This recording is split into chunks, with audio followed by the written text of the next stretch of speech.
అదే RTV app వార్తల్ని క్షణాల్లో చదివే అవకాశం ఉంటుంది. ఒక న్యూస్ పేపర్, ఒక టెలివిజన్ ఛానల్ మీ చేతుల్లో ఎప్పుడూ ఉంటాయి. అందరికీ నమస్కారాలు. ఏదైతే ఉమ్మడి ప్రకాశంలో 12 నియోజకవర్గాల్లో నిన్న 7 మన చంద్రబాబు నాయుడు గారు, అదేవిధంగా మన జనసేన పవన్ కళ్యాణ్ గారు ఇద్దరు సమక్షంలో ఉమ్మడి అభ్యర్థులుగా 7గురిని అనౌన్స్ చేశారు.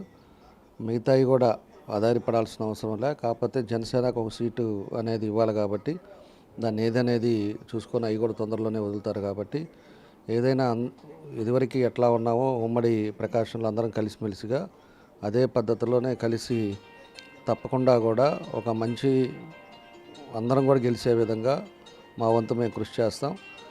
ఏదైనా జనసేన వాళ్ళని కూడా ఎవరైతే ఉన్నారో జనసేన వాళ్ళందరం కూడా కలుపుకోవటం, అదేవిధంగా తెలుగుదేశం ఉమ్మడి అభ్యర్థిగా ఎవరైతే ఎక్కడ జనసేన అభ్యర్థిని పెడతారో దాన్ని కూడా గెలిచే విధంగా అందరం కలిసి కృషి చేసి తప్పకుండా 12 నియోజకవర్గాలు మంచి మెజార్టీతో గెలిచి చంద్రబాబు నాయుడు గారికి, అదేవిధంగా పవన్ కళ్యాణ్ గారికి ఇద్దరికి కూడా గిఫ్ట్గా ఇచ్చే విధంగా మేమందరం కలిసి కష్టపడతామని చెప్పి కూడా ఈ సందర్భంగా తెలియజేస్తూ ఉన్నాం.